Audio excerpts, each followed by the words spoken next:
Jadi ini adalah materi presentasi yang aku baca dulu setelah aku print out tadi. Setelah aku buat well-being at work, kesejahteraan di tempat kerja adalah kondisi ketika seseorang karyawan merasa sehat secara fisik, sehat secara mental, sosial dan finansial sehingga mampu bekerja dengan nyaman, produktif dan memiliki kualitas hidup yang baik. Kalimat tersebut dapat dijelaskan sebagai berikut. Dalam pengertian konsep luas, well-being berarti tidak hanya membahas tentang kesehatan fisik, tetapi juga mencakup kondisi mental, hubungan dengan rekan kerja, kesempatan berkembang, hingga rasa aman dalam pekerjaan. Mencakup seluruh aspek pengalaman kerja, berarti semua hal yang dialami seseorang di tempat kerja berpengaruh, seperti lingkungan kerja, beban kerja, hubungan dengan atasan dan rekan, serta gaji, penghargaan, serta keseimbangan antara pekerjaan dan kehidupan pribadi. Mempengaruhi kesehatan berarti lingkungan kerja yang baik membantu menjaga kesehatan fisik dan mental, sedangkan lingkungan yang buruk dapat menyebabkan stres, kelelahan, atau bahkan penyakit. Mempengaruhi kebahagiaan berarti karyawan merasa dihargai, memiliki tujuan, menikmati pekerjaannya, dan bangga menjadi bagian dari perusahaan. Kemampuannya untuk berfungsi secara optimal berarti karyawan dapat bekerja dengan fokus, kreatif, produktif, mampu menyelesaikan tugas dengan baik, serta berkontribusi maksimal bagi tim dan perusahaan.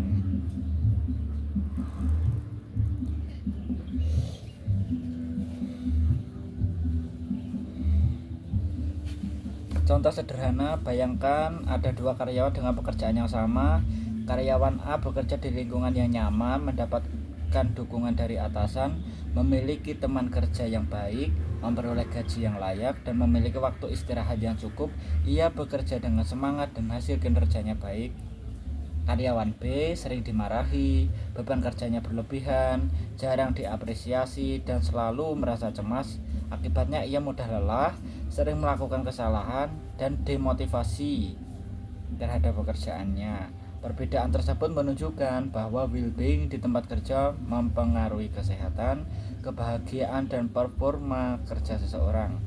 Kesimpulannya, well-being at work bukan sekedar membuat karyawan merasa senang, tetapi menciptakan lingkungan kerja yang mendukung agar setiap orang dapat sehat, bahagia, berkembang. Menciptakan lingkungan kerja yang mendukung agar setiap orang dapat sehat, bahagia, berkembang, dan memberikan kinerja terbaiknya sehingga menguntungkan baik bagi karyawan maupun perusahaan.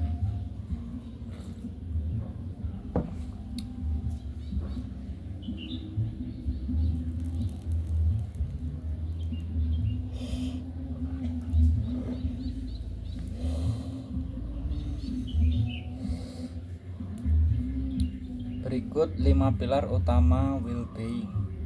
Yang pertama adalah fisik. Sebenarnya ini ada 5, yang pertama adalah fisik, mental dan emosional, sosial, profesional, dan finansial. Kita bahas yang fisik. Fisik adalah kondisi kesehatan tubuh yang memungkinkan seseorang bekerja dengan aman, nyaman, dan penuh energi. Contohnya tidur yang cukup, makan makanan bergizi, berolahraga secara rutin, memiliki tempat kerja yang bersih dan aman, menggunakan alat pelindung diri bila diperlukan. Dampaknya karyawan menjadi lebih bugar, jarang sakit, lebih fokus, dan produktivitas meningkat.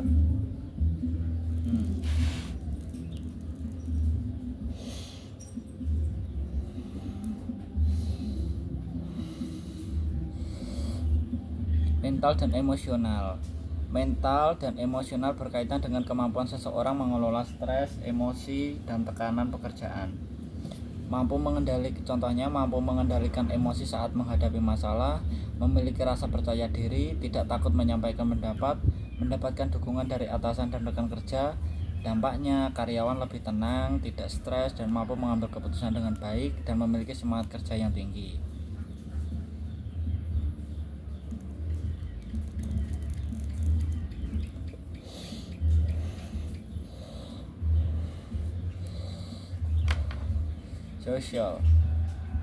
Sosial adalah kualitas hubungan seseorang dengan rekan kerja, atasan, maupun tim. Contohnya begini, saling menghargai, komunikasi yang baik, mau bekerja sama, tidak ada perundungan atau diskriminasi. Dampaknya lingkungan kerja menjadi harmonis, kerja tim lebih efektif, dan konflik dapat diminimalkan.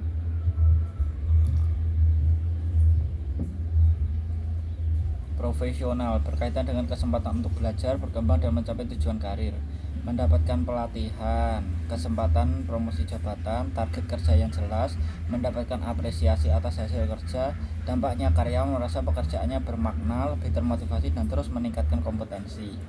Finansial adalah kondisi ketika seseorang mampu memenuhi kebutuhan hidup dan mengelola keuangan dengan baik. Contohnya gaji yang layak, bonus atau insentif, mampu untuk menabung, tidak terlilit utang yang berlebihan, memiliki dana darurat. Dampaknya karyawan menjadi lebih tenang, tidak mudah cemas terhadap masalah keuangan, sehingga dapat bekerja dengan lebih fokus.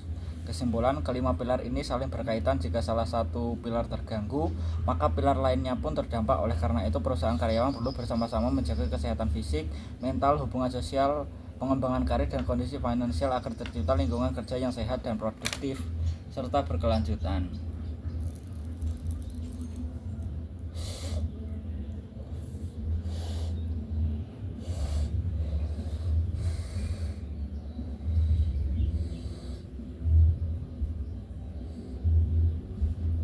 Hubungan berikutnya adalah hubungan budaya perusahaan dengan mental health.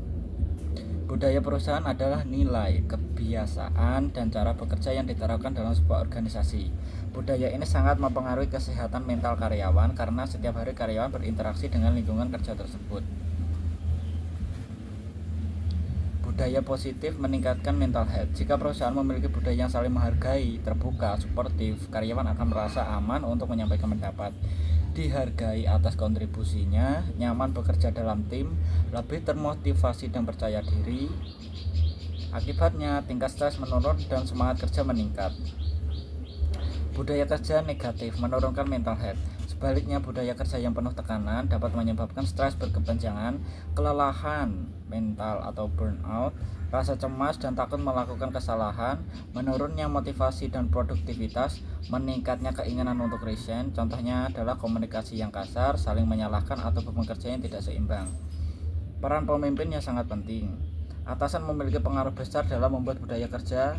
Pemimpin yang baik mendengarkan masukan karyawan, memberikan umpan balik yang membangun, mengapresiasi hasil kerja, menjadi teladan dalam bersikap dan berkomunikasi. Ketika pemimpin menunjukkan kepeduliannya, karyawan cenderung merasa lebih aman dan nyaman. Membangun budaya yang sehat. Beberapa cara membangun budaya perusahaan yang mendukung kesehatan mental antara lain: menghargai setiap individu, mendorong komunikasi yang terbuka dan jujur, memberikan apresiasi atas pencapaian, menyelesaikan konflik secara adil, menjaga keseimbangan antara target kerja dan kesejahteraan karyawan. Jadi kesimpulannya adalah budaya perusahaan dan kesehatan mental saling berkaitan. Budaya kerja yang positif menciptakan karyawan lebih sehat, bahagia, produktif. Sebaliknya, budaya kerja yang buruk dapat meningkatkan stres, menurunkan kinerja, berdampak negatif bagi perusahaan maupun karyawan. Oleh karena itu, membangun budaya kerja yang sehat merupakan tanggung jawab antara pimpinan dan seluruh anggota tim.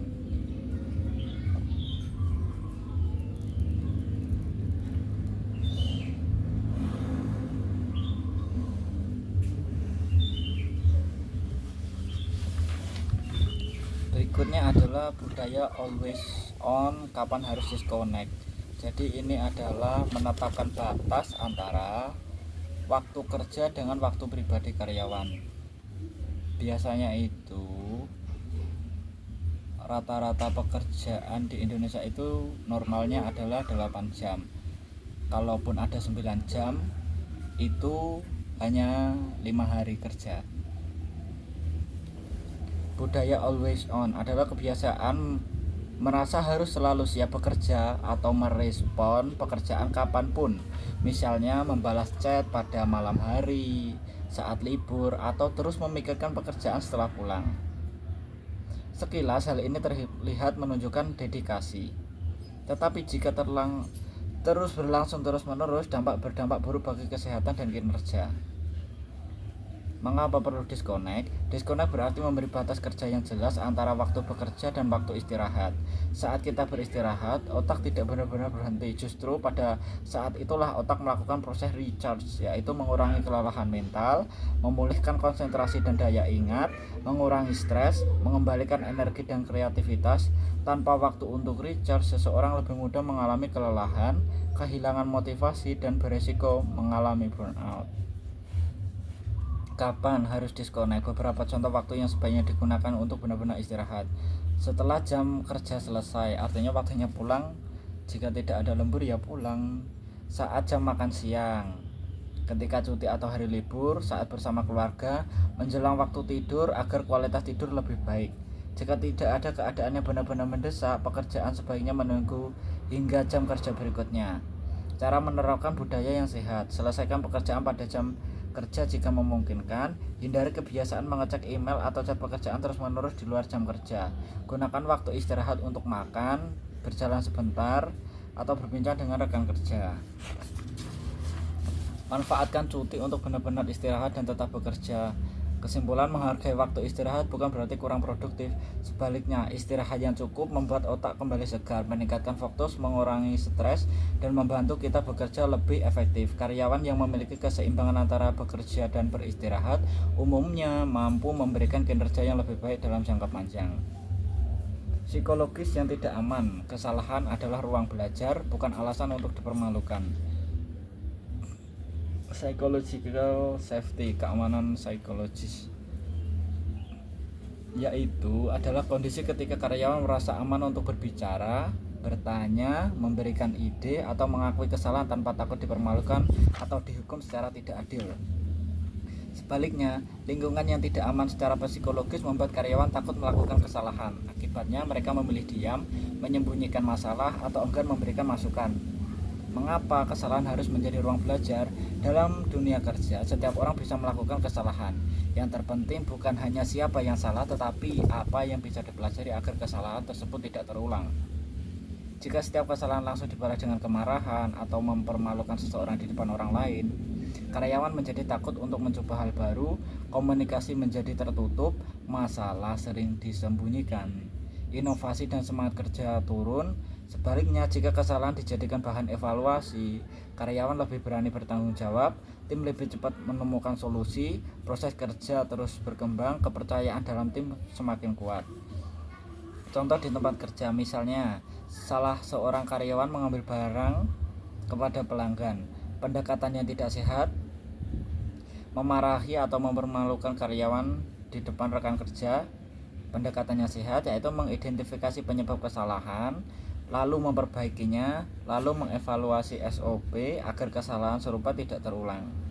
Dengan cara ini, fokus berpindah dari mencari siapa yang salah menjadi mencari bagaimana memperbaiki proses, bagaimana menciptakan keamanan psikologis, menghargai setiap pendapat, memberikan kritik dengan sopan dan membangun, tidak mempermalukan orang lain di depan umum, mendorong karyawan untuk bertanya dan melapor jika ada masalah, menjadikan evaluasi sebagai sarana belajar bersama. Jadi, kesalahan bukanlah akhir dari segalanya, melainkan kesempatan untuk belajar dan berkembang. Lingkungan kerja yang aman secara psikologis membuat karyawan lebih percaya diri, terbuka, dan berani mencari solusi. Pada akhirnya, hal ini meningkatkan kualitas kerja, kerjasama tim, dan kinerja perusahaan secara keseluruhan. Ketidakjelasan peran: beban kerja yang tidak terukur memicu perasaan tidak berdaya, helplessness. Ketidakjelasan peran adalah kondisi ketika seseorang karyawan tidak memahami dengan jelas apa yang menjadi tanggung jawabnya, apa yang menjadi prioritas, dan apa yang diharapkan dari perusahaan. Akibatnya, karyawan sering merasa bingung, kewalahan, sulit menentukan pekerjaan mana yang harus didahulukan. Apa itu helplessness?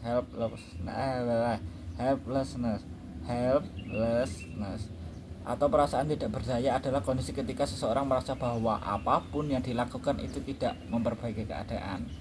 Di tempat kerja, hal ini bisa muncul karena tugas terus bertambah tanpa prioritas yang jelas, target sering berubah tanpa penjelasan, seseorang diberi tanggung jawab di luar perannya tanpa arahan, hasil kerja tidak pernah dianggap cukup, lama-kelamaan karyawan dapat kehilangan semangat karena merasa usahanya tidak membawa perubahan.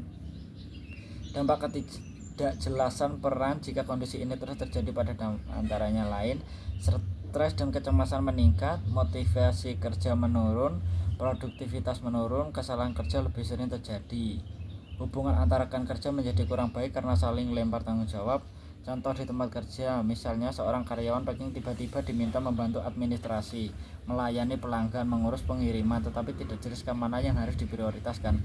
Ketika ada pekerjaan yang terlambat, ia tetap disalahkan. Kondisi ini membuat karyawan merasa kebingungan, tidak berdaya karena tidak memiliki kejelasan mengenai tugas dan prioritasnya.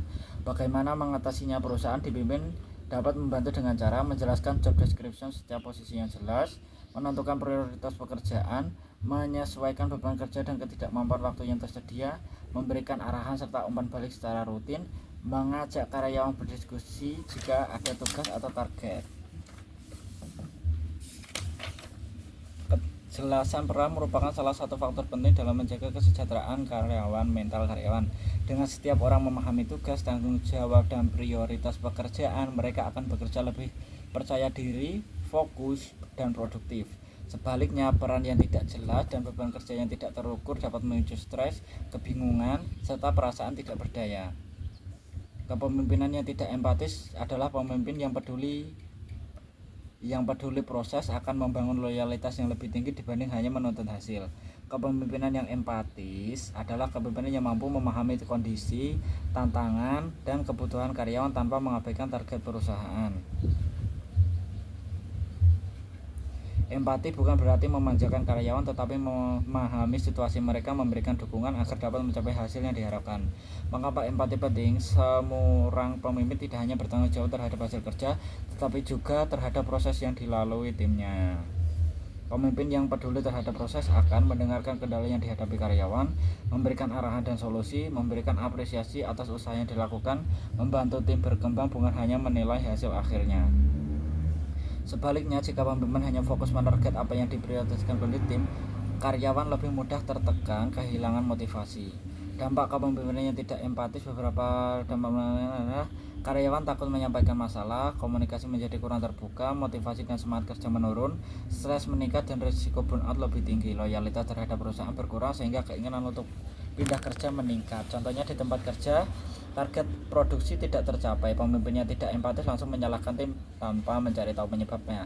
Pemimpin yang empatis mengajak tim mengevaluasi penyebabnya serta kekurangan alat, kendala, proses, pembagian tugas belum efektif, kemudian bersama-sama mencari solusi. Dengan pendekatan ini, karyawan merasa didukung, bukan dihakimi.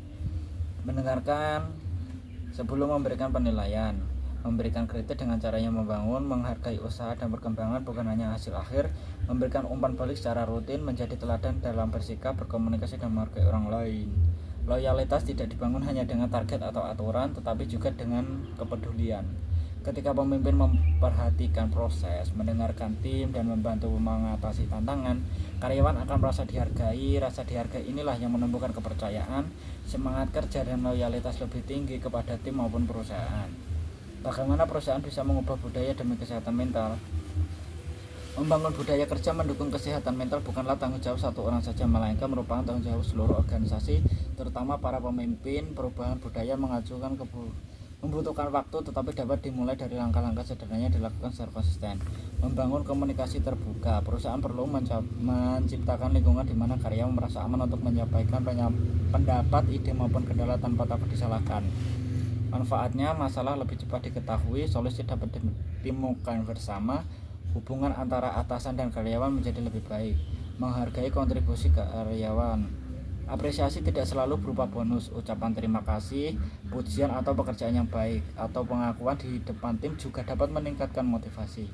Manfaatnya, karyawan merasa dihargai, semangat kerja meningkat, loyalitas terhadap perusahaan bertambah, menjaga keseimbangan beban kerja. Target yang menantang memang penting, tetapi harus disesuaikan dengan kemampuan dan sumber data yang tersedia. Manfaatnya mengurangi stres dan kelelahan, menurunkan risiko burnout, meningkatkan kualitas hasil kerja. Melatih pemimpin menjadi lebih empatis. Atasan memiliki pengaruh besar terhadap suasana kerja. Oleh karena itu, mereka perlu dibekali kemampuan mendengarkan, memberikan umpan balik yang membangun, menyelesaikan konflik secara adil. Hubungan kerja menjadi lebih harmonis, karyawan merasa didukung, kepercayaan terhadap pimpinan meningkat, menjadikan kesehatan mental sebagai bagian dari budaya kerja. Kesehatan mental bukan hanya dibahas saat ada masalah, tetapi menjadi bagian dari kebiasaan sehari-hari. Contohnya, menghormati waktu istirahat. mendorong keseimbangan antara pekerjaan dan kehidupan pribadi, mengadakan edukasi mengenai stres dan kesehatan mental, memberikan akses bantuan ketika karyawan membutuhkan. Kesimpulan, budaya perusahaan yang sehat tidak tercipta dalam satu hari, tetapi dibangun melalui kebiasaan kecil yang dilakukan secara konsisten. Ketika perusahaan menciptakan lingkungan yang menghargai komunikasi, apresiasi, kepemimpinan yang empatis, dan keseimbangan kerja, karyawan akan merasa lebih sehat, lebih bahagia, dan lebih produktif. Pada akhirnya, kondisi tersebut memberi manfaat bagi karyawan sekaligus meningkatkan kinerja perusahaan.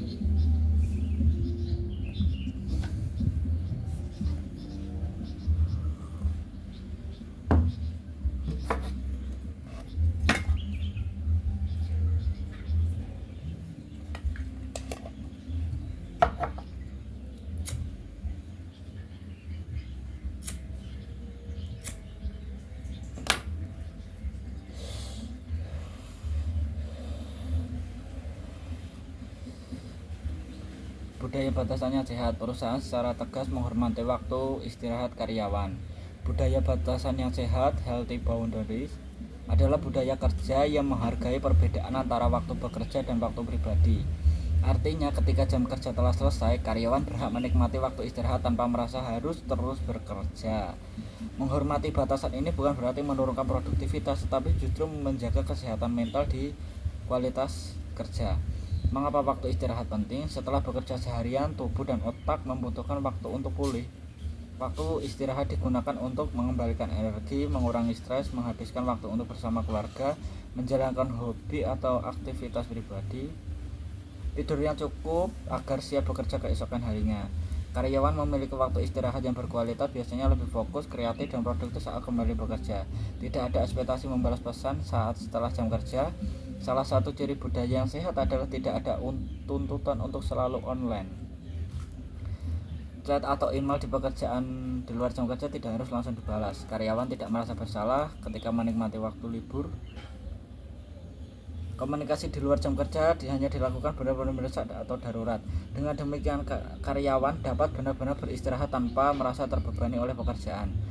Contoh penerapan di perusahaan: menghindari menjadwalkan rapat di luar jam kerja, menghormati cuti dan hari libur karyawan, menyampaikan informasi pada jam kerja, tidak memberikan tekanan agar selalu aktif di grup pada jam malam hari atau akhir pekan bagi perusahaan. Budaya batasan memberikan banyak manfaat, antara lain mengurangi stres dan risiko burnout, meningkatkan kepuasan kerja, meningkatkan produktivitas saat jam kerja, menumbuhkan loyalitas dan komitmen karyawan terhadap perusahaan.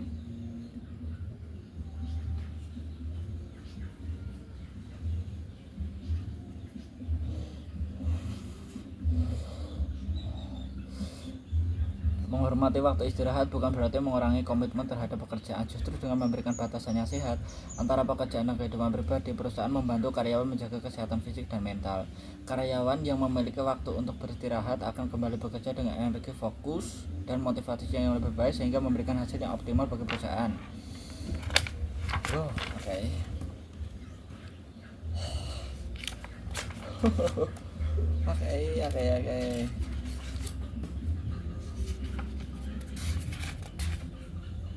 Budaya apresiasi, recognition, merayakan kemenangan kecil, bukan hanya fokus pada target besar. Budaya apresiasi recognition adalah budaya di mana perusahaan menghargai setiap kontribusi dan pencapaian karyawan, baik pencapaian besar maupun kemajuan kecil di dalam proses kerja.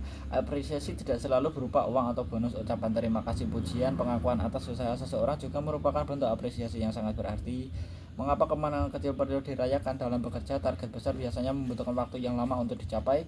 Jika perusahaan hanya menghargai hasil akhir, karyawan juga kehilangan semangat dalam prosesnya. Sebaliknya, jika kemajuan kecil juga dihargai, karyawan akan merasa lebih setiap usaha yang mereka lakukan memiliki arti. Sudah dulu karena terlalu banyak. Masih ada 1, 2, 3, 4, 5, 6 lembar.